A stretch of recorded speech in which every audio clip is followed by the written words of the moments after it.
মুহররম মাসে করণীয় আমল কি? মুহররম মাসে সবচেয়ে বড় করণীয় আমল হচ্ছে রোজা রাখা আশুরা। ক্বালান নবী সাল্লাল্লাহু আলাইহি ওয়াসাল্লাম সিয়ামু ইয়াউমি আশুরা আহতাসিবু আলাল্লাহ আন ইউকাফিরা আস-সানাতা আল্লাতী ক্বাবলাহু রাওয়াহু মুসলিম। প্রিয় নবীজি সাল্লাল্লাহু আলাইহি সাল্লাম বলেন যে আশা করছি আশুরার রোজা আগে ১ বছরের গুনাহ কাফারা করে দেবে। এই রোজাটি ১ বছরের গুনার কাফারা হয়ে যাবে। প্রিয় নবীজি বলেছেন খালিফুল ইয়াহুদা ওয়ান নাসারা সুমু ক্বাবলাহু ইয়াওম আও বা'দাহু ইয়াওম। তোমরা রোজা রাখো আশুরা, তবে একদিন আগে যোগ করো আরেকটি রেখে, অথবা একদিন পরে যোগ করো। ১০-এর আগে ৯-১০, ১০-এর পরে ১০-১১। কারণ এদিনে ইহুদিরা রোজা রাখত।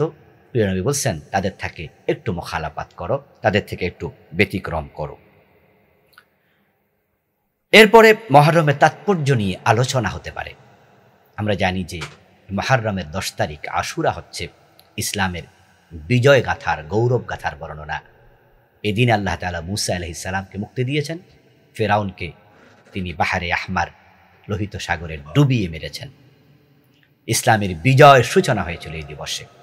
এজন্য ইসলামের বিজয়ের বিজয় গাথা আলোচনা করা যেতে পারে। কারবালা কেন্দ্রিক আলোচনা বাড়াবাড়ি মুক্তভাবে করা যেতে পারে। এখানে বাড়াবাড়ি হচ্ছে, সারাসারি হচ্ছে। যারা শিয়া তাজিয়া মিছিল করছে, তারা হযরত আলী রাদিয়াল্লাহু তাআলা আনহুকে, হযরত ফাতেমাকে, হাসান হোসাইনকে বেশি ভালোবাসছে। ভালো তো আমরাও বাসি তাদেরকে, কিন্তু সীমালঙ্ঘন করা যাবে না। তারা সীমালঙ্ঘন করছে, তাজিয়া, হায় হোসেন, হায় হোসেন। কেউ কেউ হযরত আলী, হাসান হোসাইন রাদিয়াল্লাহু তাআলা আনহুম তাদেরকে ভালোবাসতে গিয়ে ইয়াজিদকে কাফের ফতোয়া পর্যন্ত দিচ্ছে। এটাও বাড়াবাড়ি হয়ে গেল। শিয়াদের মহব্বতে বাড়াবাড়ি, আবার ফতুয়ায় ইয়াজিদকে কাফের ঘোষণায় বাড়াবাড়ি। তা আমরা বাড়াবাড়িও করব না, সারাসারিও করব না। নামাজে দাঁড়ানোর পর সন্দেহ হলো ওযু আছে কি, তাহলে কি নামাজ ছেড়ে দেব? এ বিষয়ে মাসআলা হলো, যদি আপনি মনে করেন যে আপনার ওযুটা ভেঙে গেছে, আপনি সন্দিহান ভাঙছে কিনা। ওযু ভাঙে কখন? যখন কেউ ওযু করে, করলেই তো ভাঙার প্রশ্ন। তাহলে আপনি ওযু করছেন এটা আপনি নিশ্চিত, কিন্তু ভেঙে গেল কিনা, আছে কিনা ওযুটা একটু কনফিউজ, তাহলে আপনি নামাজ ছাড়বেন না। কারণ সন্দেহ কখনো ইয়াকিনকে বাতিল করে না। আপনি ওযু করেছেন, এটা হলো ইয়াকিন। আপনি নিশ্চিত যে আমি ওযু করছি আধা ঘন্টা আগে, 10 মিনিট আগে, 2 ঘন্টা আগে, কিন্তু এর মাঝে ওযুটা ভাঙলো কিনা সন্দেহ। তাহলে সন্দেহ কখনো ইয়াকিনকে বাতিল করে না। আপনি নামাজ চালিয়ে যান, হয়ে যাবে। কিন্তু আপনি সন্দেহ করছেন যে ওযু আদৌ করছেন কিনা, তাহলে বলবো যে আপনি নামাজ ছেড়ে দিন। বরং নামাজ ছেড়ে দিয়ে আপনি ওযু করে তারপরে নামাজ পড়ুন। জান্নাতে যাওয়ার সহজ আমল কি? জান্নাত আমাদের সকলেরই জীবনের সবচেয়ে বড় টার্গেট, লক্ষ্য। জান্নাতে যাওয়ার সহজ আমল ফরজগুলো ভালো করে আঁকড়িয়ে ধরা, ওয়াজিবগুলো আমল করা, কবিরা গুনাহ হবে এমন সকল হারাম পরিত্যাগ করা, হালাল জীবিকা অর্জন করা। তাহলে সহজে জান্নাত মিলে যাবে ইনশাআল্লাহ। বিপদ আপদ থেকে মুক্তি পাওয়ার জন্য কি করতে পারি? বিপদ আপদ থেকে মুক্তি পাওয়ার জন্য প্রথম কাজ দোয়া করা। ক্বালান নবী সাল্লাল্লাহু আলাইহি ওয়াসাল্লাম আদ-দুআ সিলাহুল মুমিন। সাল্লাল্লাহু আলাইহি সাল্লাম বলেন দোয়া হচ্ছে মুমিনের অস্ত্র তুল্য। আপনি প্রতিপক্ষ থেকে, শত্রু থেকে নিজেকে সেভ করার জন্য, সেফটিতে রাখার জন্য, আপনি যেমন অস্ত্র হাতে থাকলে আপনি নিরাপদ থাকেন, প্রতিপক্ষকে ঘায়েল করতে পারেন। প্রিয় নবীজি সাল্লাল্লাহু আলাইহি সাল্লাম বলছেন যে দোয়া হচ্ছে মুমিনের অস্ত্রের মতো, নিজেকে সেভে রাখার জন্য, সেফটিতে রাখার জন্য এটা তার সে ভূমিকা রাখবে। এই জন্য আল্লাহর কাছে আপনি দোয়া করবেন। রাসূলুল্লাহ সাল্লাল্লাহু আলাইহি সাল্লাম বিপদ আপদে পড়লে দোয়া করতেন। আরেকটা হলো নামাজে দাঁড়িয়ে যাওয়া, সলাতুল হাজত পড়বেন, নফল নামাজে দাঁড়িয়ে যাবেন, আল্লাহর কাছে বিপদের কথা উত্থাপন করুন। ওয়াস্তাঈনু বিস-সাবরি ওয়াস-সালাহ। এরপর হলো ধৈর্যের সাথে পরিস্থিতি মোকাবেলা করবেন। ইন্নাল্লাহা মা'আস-সাবিরিন। ধৈর্যশীলদের সাথে আল্লাহ নিজেই থাকেন। তারপরে হলো বিপদ থেকে বাঁচার জন্য দুরুদ ইব্রাহিম পড়বেন। এটা একবারে পরীক্ষিত একটি আমল। কালান নবী সাল্লাল্লাহু আলাইহি ওয়াসাল্লাম, মান সাল্লা আলাইয়া সালাতান ওয়াহিদাতান সাল্লাল্লাহু আলাইহি 10 সালাওয়াত। প্রিয় নবীজি সাল্লাল্লাহু আলাইহি সাল্লাম বলতেছেন, যে ব্যক্তি আমার উপর একবার দুরূদ শরীফ পড়ল, আল্লাহ তার জন্য 10টি রহমত নাজিল করেন। তাহলে আপনি দুরুদ ইব্রাহিম পড়ুন, আল্লাহুম্মা সাল্লি আলা মুহাম্মদ ওয়া আলা আলি মুহাম্মদ কামা সাল্লাইতা আলা ইব্রাহিম ওয়া আলা আলি ইব্রাহিম ইন্নাকা হামিদুম মাজিদ, আল্লাহুম্মা বারিক আলা মুহাম্মদ। এই দুরুদগুলো পড়ুন, 10 দিক থেকে রহমত আসবে। এর মানে আল্লাহ আপনাকে রহমতের কোলে তুলে নেবেন। তারপরে বিপদগ্রস্ত ব্যক্তিকে দেখে দোয়া করবেন, ওই বিপদ আপনার আর হবে না। রাসূলুল্লাহ সাল্লাল্লাহু আলাইহি ওয়াসাল্লাম শিখিয়েছেন, তিনি বলেছেন, যখন বিপদগ্রস্ত কাউকে দেখবে তখন তুমি পড়বে আলহামদুলিল্লাহিল্লাযী আফানি মিম্মা ইবতালাহু ওয়া ফাদ্দালানি আলা কাসীরিম মিম্মান খালাকা তাফদীলা। হে আল্লাহ, প্রশংসা তোমার, তুমি এই ব্যক্তিকে যে বিপদ দিয়েছো তা থেকে আমাকে মুক্ত রেখেছো এবং তোমার অসংখ্য সৃষ্টির উপরে তুমি আমাকে প্রাধান্য দিয়েছ। এ দোয়া পড়লে বিপদ আসে না। হাদিস এবং সুন্নাতের মাঝে পার্থক্য কি? রাসূলুল্লাহ সাল্লাল্লাহু আলাইহি সাল্লাম যা বলেছেন, যা করেছেন, ওনার সম্মুখে হয়েছে, তিনি চুপ থেকেছেন, সবই হাদিস। কিন্তু সব সুন্নাহ নয়। সুন্নাহ হলো ওই সমস্ত হাদিসগুলো যেগুলো আমাদের জন্য করণীয়। রাসূলুল্লাহ সাল্লাল্লাহু আলাইহি সাল্লাম যা করেছেন সবই হাদিস, সব সুন্নাহ নয়। যেমন তিনি 11টি বিয়ে করেছেন, এটা হাদিস, কিন্তু এটা আমাদের জন্য সুন্নাহ নয়। হযরত হামজা রাদিয়াল্লাহু তাআলা আনহু মদ পান করে হযরত আলী রাদিয়াল্লাহু তাআলা আনহুর ওটের পেটে তলোয়ার ঢুকিয়ে দিয়েছেন।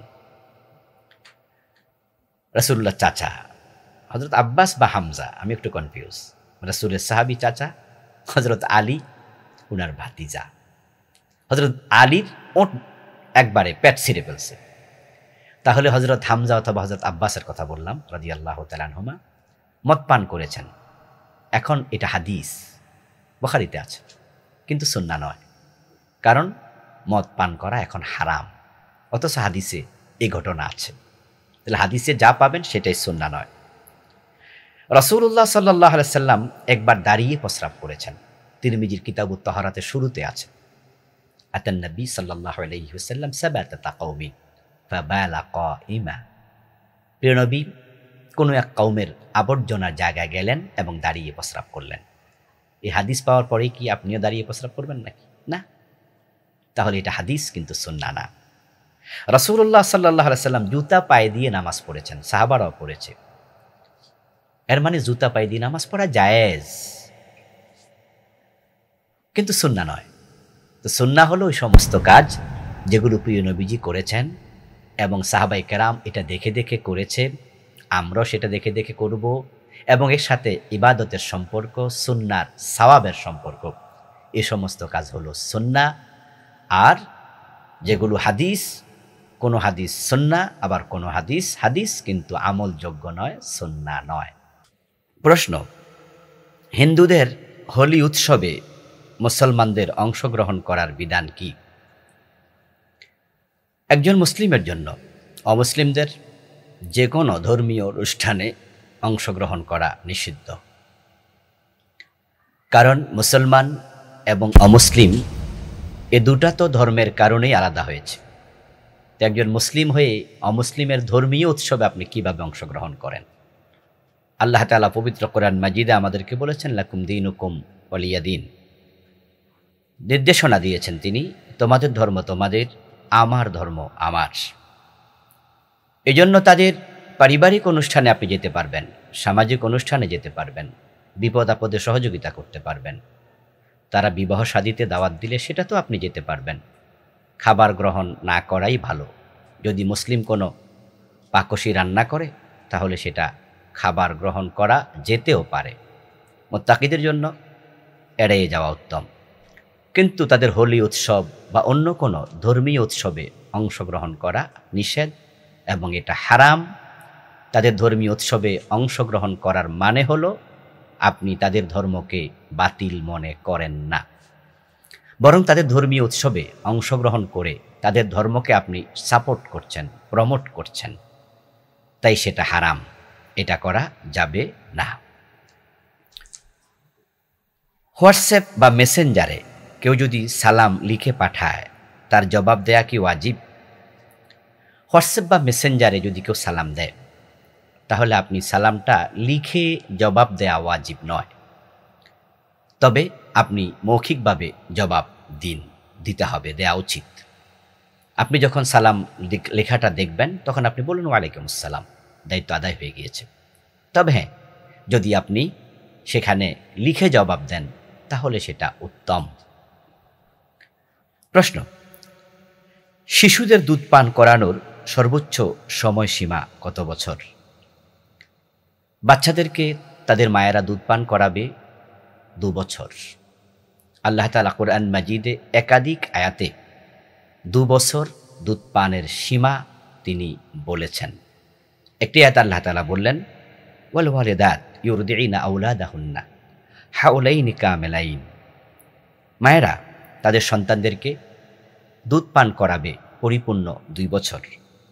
লিমান আরাদা আন ইউতিম্মার রাদাআহ, যে ব্যক্তি চায় যে দুধ পান করানো পরিপূর্ণ করুক, সম্পূর্ণ করুক, যে ব্যক্তি চায় যে দুধ পান পরিপূর্ণভাবে করা হোক, তাহলে 2 বছর।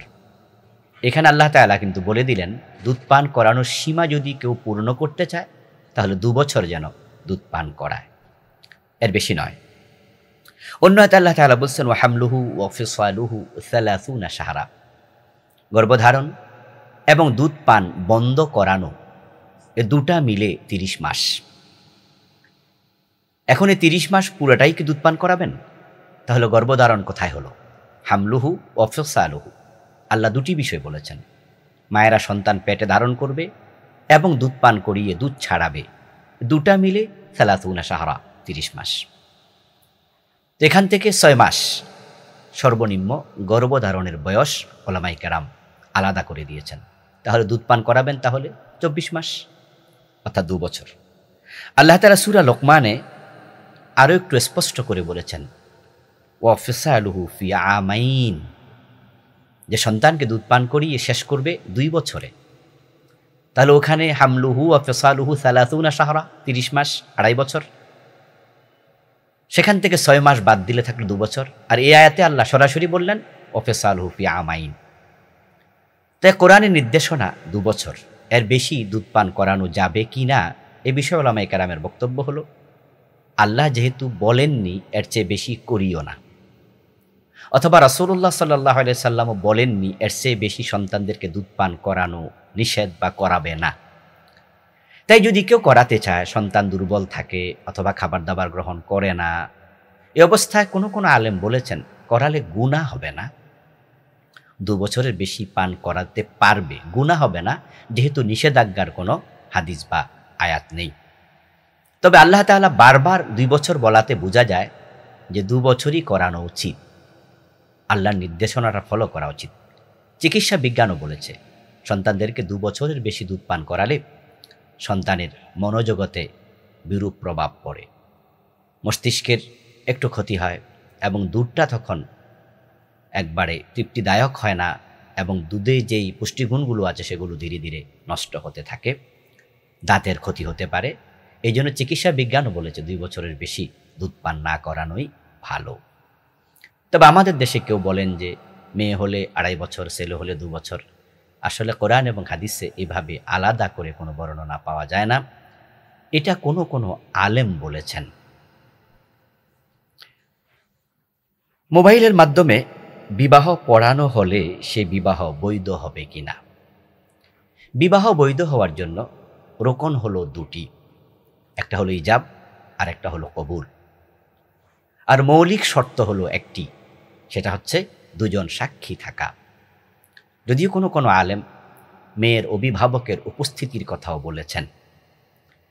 এখন এই শর্ত এবং রোকন যদি পাওয়া যায় তাহলে বিবাহ মোবাইলেও যদি হয় সংগঠিত হবে, কোনো অসুবিধা নেই। ছেলে ইজাব করবে, মেয়ে কবুল বলবে, অথবা মেয়ে ইজাব করবে, প্রস্তাব দেবে, ছেলে কবুল বলবে, অথবা তাদের পক্ষ থেকে কোনো উকিল এ দায়িত্ব পালন করবে। ইজাব এবং কবুল দুটি রকম হয়ে গেল। ছেলে প্রস্তাব দিল, মেয়ে বলল আমি কবুল করলাম, অথবা মেয়ে প্রস্তাব দিল, ছেলে বলল আমি তাকে স্ত্রী হিসাবে গ্রহণ করে নিলাম, কবুল করে নিলাম, তাহলে দুটি রকম হয়ে গেল। সেটা কমপক্ষে দুজন পুরুষ সাক্ষী শুনতে হবে। যদি মহিলা সাক্ষী থাকে তাহলে পুরুষ একজন, নারী হওয়া লাগবে কমপক্ষে দুজন, তিনজনে শুনতে হবে। যদি সাক্ষী থাকে এবং ইজাব কবুল হয় এবং সেখানে মেয়ের অভিভাবক উপস্থিত থাকে, তাহলে মোবাইলেও বিয়ে হতে কোনো অসুবিধা নেই। আর আজকে তো আমরা যদি চাই লাইভ অনুষ্ঠান করতে পারি, মোবাইলেও লাইভ করা যায়, সরাসরি আপনি ভিডিও কল দিতে পারেন, সুযোগ আছে। তো আপনি দেখতে পাচ্ছেন কে ইজাব দিচ্ছে, কে কবুল বলছে। এখন তো বিষয় অনেক সহজ হয়ে গিয়েছে। তবে এরপর আমরা বলি, যদি কোনো সন্দেহ কারো মনে থাকে যে বিবাহ দিলাম অনেক দূর ইত্যাদি ইত্যাদি, তাহলে আমরা পরামর্শ দিই, ছেলে যখন দেশে আসবে অথবা মেয়ে যখন দেশে আসবে, তারা যদি দূরে থাকে, তাহলে বিবাহটা আবার ধরিয়ে নেক, তাজদিদ করুক, দ্বিতীয়বার আবার দুজন সাক্ষীর সামনে ইজাব কবুল করে নেক, তাহলে তো আর সন্দেহ থাকলো না। যদি এটা নাও করে, তাহলে মোবাইলের মাধ্যমে বিবাহ হতে কোনো অসুবিধা নেই। বাকিতে বিক্রি করলে পণ্যের মূল্য একটু বেশি নেওয়া যাবে কি? আসলে নগদ বিক্রি করলে টাকাটা সরাসরি হাতে আসে, ব্যবসায়ী চাইলে এ টাকাটাই আবার বিনিয়োগ করে তিনি ব্যবসা করতে পারেন। কিন্তু বাকিতে বিক্রি করলে টাকাটা একটু দেরিতে আসে, তাই তিনি চাইলেও সে টাকা আবার নতুন করে বিনিয়োগ করতে পারেন না। তাই কোনো দোকানদার বাকিতে বিক্রি করলে মূল্য একটু বেশি রাখেন। এটা রাখা না জায়েজ নয়, জায়েজ আছে। দোকানদার বলবে যে আমার এটা মূল্য এত টাকা, তো আপনি তো কিনলেন সেটা, তো উনি বলেছে এখানে ধোঁকাবাজির কিছু নেই, জায়েজ আছে। তবে হ্যাঁ, বিশ্বাস হারানোর একটি সম্ভাবনা আছে, কারণ আমরা যাদের থেকে বাকিতে খরচ করি তারা আমাদের পরিচিত লোকই হয়। তা আমরা যদি শুনি যে আমার কাছে বাকিতে বিক্রি করার কারণে তিনি আমাকে না জানিয়ে 1 টাকা বেশি রেখেছেন, 2 টাকা বেশি রেখেছেন, তখন তার উপর আস্থাটা নষ্ট হয়ে যায়। এ দোকান থেকে মানুষ আর খরচ করতে আগ্রহ বোধ করে না। এজন্য আমরা বলবো, যারা বাকিতে বিক্রি করলে 1-2 টাকা বেশি নিতে চায়, তাদের জন্য এটা জায়েজ আছে। তবে তারা ক্রেতাকে বিষয়টা জানিয়ে দেবে যে ভাই আপনি তো আমাকে মাসে একবার টাকা দেন, তা আমি আপনার থেকে 1-2 টাকা একটু বেশি রাখি। এটা জানাজানি থাকলে তাহলে আস্থা হারানোর কোনো সম্ভাবনা আর থাকবে না। দ্বীনি কাজে অমুসলিমদের অনুদান গ্রহণ করা যাবে কি? আসলে দ্বীনি কাজে অমুসলিমের কাছে অনুদান গ্রহণের জন্য যাওয়াটা দ্বীনকেই ছোট করার নামান্তর। হাদিস হচ্ছে আলিয়াদুল উলিয়া খায়রুম মিন ইয়াদিস সুফলা, উপরের হাত উত্তম নিচের হাতের তুলনায়। গ্রহীতার হাত নিচে থাকে, দাতার হাত উপরে থাকে। তা আপনি যখন আনতে গেলেন, আপনি মুসলিম, অমুসলিম দাতা তার হাত উপরে চলে গেল, তো দ্বীনকেই তো হেয় করা হলো। এজন্য আমরা বলি যে দ্বীনি কাজে অমুসলিমের কাছে সহযোগিতা চাওয়া ঠিক নয়। তবে হ্যাঁ, কোনো অমুসলিম যদি দ্বীনি কাজে সহযোগিতা করতে চায়, তাহলে আপনি গ্রহণ না করলে মনে কষ্ট পাবে, সম্পর্ক নষ্ট হবে। এই অবস্থা আপনি গ্রহণ করতে পারবেন। তবে আমরা পরামর্শ দিই যে ওটা সরাসরি মসজিদ মাদ্রাসায় খরচ না করে এই টাকাটা ভিন্ন কোনো খাতে খরচ করলে ভালো। আশা করি বুঝতে পেরেছেন। ঘরের ফ্লোরে যদি প্রস্রাব করে বাচ্চারা, আর সে প্রস্রাব যদি শুকিয়ে যায়, ফ্লোর কি পাক হয়ে যাবে? হ্যাঁ, যদি ঘরের ফ্লোর মেজ সেটা মাটি হয়, তাহলে মাটি শুকিয়ে গেলে পবিত্র হয়ে যায়, যদি তার মাঝে সরাসরি কোনো প্রস্রাবের চিহ্ন না থাকে। চিহ্ন যদি সুস্পষ্ট থাকে, তাহলে সেটা পবিত্রতা নিয়ে সন্দেহ তৈরি হবে, সেখানে দাঁড়িয়ে নামাজ পড়া নিয়ে মনে কলক তৈরি হবে, দ্বিধা তৈরি হবে। আর যদি চিহ্ন না থাকে, তাহলে পবিত্র পড়তে পারেন নামাজ, কোনো অসুবিধা নেই। কিন্তু যদি সরাসরি মাটি না হয়, সেটা কাঠের তৈরি ফ্লোর হয়, বিদেশের অনেক জায়গাতে কাঠের তৈরি ফ্লোর আছে, অথবা সেটা টাইলস হয়, যেমন আমরা করি মার্বেল পাথর বা টাইলস, ওখানে প্রস্রাব করলো, প্রস্রাব শুকিয়ে গেল, তাহলে কিন্তু এটা মাটির মতো সরাসরি নয়। দেখা যাবে সেখানে একটু পানি পড়লো বা ভিজা পানি আপনি হাঁটলেন, তখন কিন্তু ওই মেজ থেকে, ফ্লোর থেকে আপনার পায়ে প্রস্রাবের আর্দ্রতা লাগবে, সেখান থেকে দুর্গন্ধটা পুরোপুরি যায় না। এজন্য আমরা বলবো, ফ্লোর যদি টাইলস হয়, মার্বেল পাথর হয়, কাঠ হয়, সরাসরি মাটি না হয়, তাহলে আপনারা মুছে নেবেন। একটু মুছে নিলে তাহলে ফ্লোর পরিষ্কার হয়ে যাবে। সরকারি বিদ্যুতের লাইন থেকে বিদ্যুৎ নিয়ে রাতের বেলায় ব্যাডমিন্টন, ভলিবল খেললে কি গুনাহ হবে?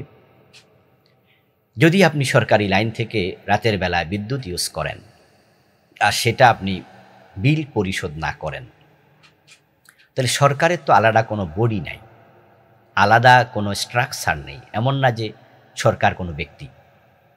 আর সম্পদ যেটা আপনি খরচ করলেন সেটা কিন্তু রাষ্ট্রপ্রধানের নয়, প্রধানমন্ত্রী বা প্রেসিডেন্টের নয়, এটা রাষ্ট্রের। এই রাষ্ট্রের 18 কোটি মানুষ সেটার মালিক। তাহলে আপনি 18 কোটি মানুষের হক নষ্ট করলেন, বিষয়টা একটু ঝুঁকিপূর্ণ। এই জন্য সরকারের মালকে নিজের মাল মনে করে ভোগ করা এটা নিষিদ্ধ। তা আপনি যে ভলিবল খেললেন অথবা রাতের বেলায় ইউজ করলেন অন্যভাবে, 18 কোটি মানুষের হক নষ্ট করার অপরাধী হবেন।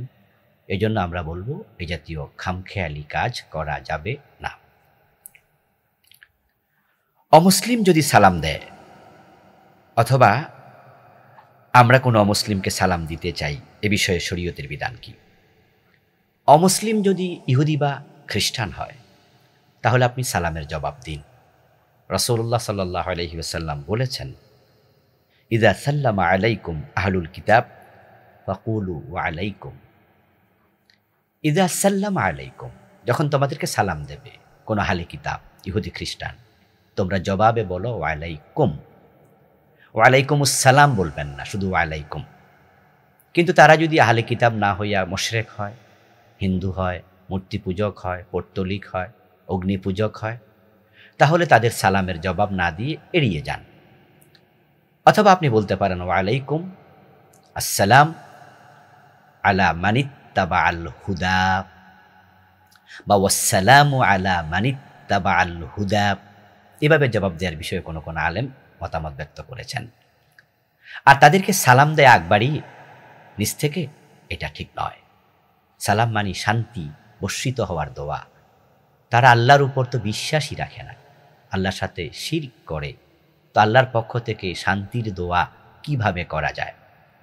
কালান নবী সাল্লাল্লাহু আলাইহি ওয়াসাল্লাম লা তাবদাউল ইয়াহুদা ওয়ালান নাসারা বিসসালাম। প্রিয় নবীজি সাল্লাল্লাহু আলাইহি ওয়াসাল্লাম বলেছেন, তোমরা ইহুদি এবং খ্রিস্টানদেরকে শুরুতেই সালাম দিও না। এই জন্য আমরা মুসলিমদেরকে নিজেরা সালাম দেব না। তারা সালাম দিলে কি করতে হবে তা তো বললাম। তাহলে কি করতে হবে? তাদের যে সম্ভাষণ বা সম্বোধন রীতি, তাদের তাহিয়া, অভিবাদন রীতি, সেটা ফলো করুন, যদি সেটা শিরক না হয়। যেমন তারা বলে গুড মর্নিং, গুড ইভিনিং, আপনি এটা বলতে পারেন। গুড নাইট, এটা আপনি বলতে পারেন অমুসলিমদের সাথে। হাই হ্যালো বলতে পারেন, এগুলো শিরক না। তাদের সাথে দেখা হলে অতটুকু বলা যায়। এরপরে আপনার যদি হিন্দু হয় তাহলে আপনি তার কাছে, সেখানে হিন্দুরা আদাব বলে, আপনি আদাব বলতে পারেন। এটা শিরিক শব্দ নয়। তবে নমস্কার না বলা ভালো, নমস্তে শব্দটা একটু প্রশ্নবোধক, কিন্তু আদাব বলতে কোনো সমস্যা নেই। তাই তাদের কৃষ্টি কালচার ফলো করে আপনি অভিবাদন জানান, কিন্তু আসসালামু আলাইকুম শুরুতে বলা ঠিক হবে না। ঈদের নামাজে তাকবীর সংখ্যা যদি 1-2টি কম হয় অথবা বেশি হয় তাহলে কি সাজদা দিতে হবে? ঈদের নামাজে তাকবীর, যে অতিরিক্ত তাকবীরগুলো আমরা দেই সেগুলো হলো সুন্নাহ। আমরা ওলামায়ে হানাফের ফতোয়া, আমরা হাদিস ফলো করছি যেটা, হানাফি মাযহাবের লোকেরা আমরা অতিরিক্ত 6 তাকবীর দেই। আমরা দিই মোট 8টা তাকবীর। আর অন্য মাসলাকের লোকেরা তারা 12 তাকবীরে ঈদের নামাজ পড়ে। তাকবীরে তাহরিমা ব্যতীত আমরা যে অতিরিক্ত তাকবীরগুলো দিয়ে থাকি, বা সালাতের রুকুর তাকবীর ব্যতীত, এই তাকবীরগুলো দেয়া সুন্নাহ। তো যদি 1-2টি ছুটে যায় তাহলে একটু সুন্নাহ কমতি হলো। যদি 1-2টি বেড়ে যায় তাহলে সুন্নাহ পরিপালন হলো, তবে কিছু জিয়াদা হলো, তাহলে কোনো বড় কোনো ক্ষতি হলো না, সুন্নাহর তরক হলো। আর ঈদের নামাজে এমনিতেই সাজদা নেই। তা আপনি 1টি তাকবীর কম হয়েছে, 6 তাকবীরের জায়গায় 5টা তাকবীর হয়েছে, নামাজ দোহরানোর কোনো প্রয়োজন নেই, অথবা সাজদা দেওয়ার কোনো দরকার নেই। 1-2টি তাকবীর বেশি হয়ে গেছে, তাতেও আপনার সাহসেজদা দেওয়ার কোনো প্রয়োজন নেই, নামাজ হয়ে যাবে। তবে এটা খেলাফে সুন্নাহ, এটা অনুত্তম। ফরজ গোসল করার সময় মহিলাদের চুলের বেনি খুলতে হবে কি না? অনেক মহিলা চুল বেনি আকারে তারা মাথায় পেঁচিয়ে রাখেন। তাদের ফরজ গোসল যখন তারা করেন, যদি তারা পুরা চুল খুলে না পেলে ওই বেনির ভিতরে শুধু মাথার পানি ঢেলে দেয়, তাহলে তাদের দায়িত্ব আদায় হয়ে যাবে, ফরজ গোসল হয়ে যাবে। মা উম্মু সালামা রাদিয়াল্লাহু তাআলা আনহা রাসূলুল্লাহ সাল্লাল্লাহু আলাইহি ওয়াসাল্লামকে লক্ষ্য করে বললেন, ইন্নী ইমরাআতুন আশুদ্দু দফারা রাসি। হুজুর, আমি এমন একজন মহিলা যে আমি আমার মাথার চুলগুলো বেনি করে রাখি। ফাআনকুদুহু লিগসলিল জানাবা, আমি কি ফরজ গোসলের জন্য চুলের বেনি খুলতে হবে? ক্বালা লা। রাসূলুল্লাহ সাল্লাল্লাহু আলাইহি ওয়াসাল্লাম বললেন যে না, তোমার চুলের বেনি খোলার প্রয়োজন নেই। ইন্নামা ইয়াকফিকে আন তাহসিয়া আলা রাসিকে সালাসা হাসায়াত সুম্মা তুফদিনা আলাইকিল মা ফাতাতহুরিন। প্রিয় নবী বলছেন, হে উম্মু সালামা, তুমি 3 অঞ্জলি পানি তোমার মাথার চুলের মাঝে দিয়ে দিও, তারপরে তুমি তোমার পুরা শরীর পানি দিয়ে ধৌত করে নিও, এতেই তোমার পবিত্রতা অর্জিত হবে। উম্মু সালামা রাদিয়াল্লাহু তাআলা আনহাকে প্রিয় নবীজি বললেন যে চুলের বেনি খোলার প্রয়োজন নেই, তাহলে চুলের গোড়ায় পানি পৌঁছতে হবে। চুল সবগুলো ভিজা জরুরি নয়। যেমন আমরা যখন অজু করি তখন মাসআলা হলো আমাদের দাড়ির গোড়ায় যেন পানি পৌঁছে। আপনি এমনভাবে পানি দিলেন যে গোড়ায় পানি পৌঁছলো, দাড়ি অনেক লম্বা, বুক পর্যন্ত প্রলম্বিত অনেকের দাড়ি আছে। যদি দাড়ির আগায় পানি না পৌঁছে, অজু কিন্তু হয়ে যাবে। অজুর জন্য চেহারা ধৌত করা ফরজ, দাড়ি ধৌত করা ফরজ নয়। এই জন্য দাড়ির গোড়া হলো চেহারার অংশ। তো ঠিক গোসলের জন্য মাথার চুলের গোড়ায় যেন পানি পৌঁছে, বেনি না খুললেও গোসল হয়ে যাবে। অজু ব্যতীত কোরআন স্পর্শ করা যাবে কি? অজু ব্যতীত কোরআন স্পর্শ করা যাবে না, ঠিক নয়। পবিত্র গ্রন্থ আল কোরআন। রাসূলুল্লাহ সাল্লাল্লাহু আলাইহি ওয়াসাল্লাম হযরত হাকিম ইবনে হিজাম রাদিয়াল্লাহু তাআলা আনহুকে যখন তিনি ইয়ামানে গভর্নর বানিয়ে পাঠালেন, তখন তিনি তাকে লক্ষ্য করে বললেন, আল্লাহ তামাসসাল কোরআনা ইল্লা ওয়া আনতা তাহির। হে হাকিম ইবনে হিজাম, তুমি পবিত্রতা ব্যতীত কোরআন স্পর্শ করো না। তাহলে প্রিয় নবীজি নিষেধ করলেন যেন কোরআন পবিত্রতা ব্যতীত স্পর্শ না করে। এই হাদিস দিয়ে আমরা দলিল হিসাবে বলে থাকি যে পবিত্র অবস্থা কোরআন স্পর্শ করুন। কোনো কোনো আলেমরা বলেন যে না, কোরআন অধিক পঠিত একটি কিতাব, এই জন্য কোরআন অজু না থাকলেও পড়তে পারবে, ধরতে পারবে। তা আমরা বলি পড়তে কোনো আপত্তি নেই, মুখস্থ পড়ুক, কিন্তু আপত্তি হলো ধরার বিষয়ে। হাদিসে নিষেধাজ্ঞা আছে। তবে কেউ কেউ দলিল দিয়ে থাকেন পবিত্র কোরআন মাজিদের একটি আয়াত দিয়ে, লা ইয়ামাসসুহু ইল্লাল মুতাহহারুন, পবিত্ররা ব্যতীত অন্য কেউ কোরআন স্পর্শ করবে না। আসলে এটা অজুর প্রসঙ্গে নাজিল হয়নি। এজন্য অজু ব্যতীত কোরআন স্পর্শ করা যাবে কিনা এই আয়াতকে দলিল হিসাবে উপস্থাপন করা এটা সমীচীন হবে না। বরং এখানে মুতাহহারুন বলতে ফেরেশতাদেরকে বোঝানো হয়েছে। অর্থাৎ কোরআন যখন ফেরেশতা জিবরিল নাজিল করে, তখন অন্য কেউ তার থেকে নিতে পারে না। কোরআন নুজুলের সময় অন্য কারো হাতে যাওয়ার কোনো সম্ভাবনা নেই, বরং তিনি আমিন, বিশ্বস্ত। তিনি এটা লৌহে মাহফুজ থেকে প্রিয় নবী সাল্লাল্লাহু আলাইহি সাল্লাম পর্যন্ত নিয়ে আসেন। আল্লাহ সেই প্রসঙ্গে এখানে বলেছেন লা ইয়ামাসসুহু ইল্লাল মুতাহহারুন, এটা অজু প্রসঙ্গে নাজিল হয়নি। তা আমরা বলবো কোরআন এমন এক কিতাব যেটা হেদায়াতের গ্রন্থ, এটাকে সাধারণ গ্রন্থের মতো মনে করার সুযোগ নেই। এজন্য শুধু পড়লে হেদায়াত পাওয়া যাবে না, এর প্রতি শ্রদ্ধা, ভালোবাসা, পবিত্রতা সব কিছু থাকলেই তারপরে পড়লে হেদায়াত আশা করা যায়। তবে হ্যাঁ, কোনো অমুসলিম যদি কোরআন পড়তে চায়, তাহলে কি আমরা কোরআন দেব না? সে স্বেচ্ছায় চাইল যে আমাকে আপনারা একটু কোরআন দেন তো, একটু পড়ে দেখি, তাহলে আপনি কোরআন তাকে দিবেন। তো সে তো অজু করবে না, আর সে অজু বোঝেও না। আর অমুসলিমরা অজু করলেও কিন্তু পাক হবে না। ইন্নামাল মুশরিকুনা নাজাস, মুশরিকরা তো কি অপবিত্র, তখন আমরা তাদেরকে দেব। এই জাতীয় কোনো নাস্তিক টাইপের লোক অথবা বদ মুসলিম, যে ইসলাম পছন্দই করে না, যে আপনি ওকে কোরআন দিতে চান, যে ভাই একটু পড়ুন না, এখানে কি লেখা আছে দেখুন না, অনুবাদটা দেখুন, তখন তাকেও যদি আপনি বলেন যে অজু না করে পড়বেন না, তার কাছে এটা কঠিন হয়ে যাবে, সে পড়তে চাইবে না। এই জাতীয় ক্ষেত্রে কোনো কোনো আলেমরা বলেন যে তারা পড়ুক, কিন্তু আমরা যারা কোরআন বিশ্বাস করি, ভালোবাসি, হেদায়াত চাই, আমরা অজু ব্যতীত কোরআন স্পর্শ করব না।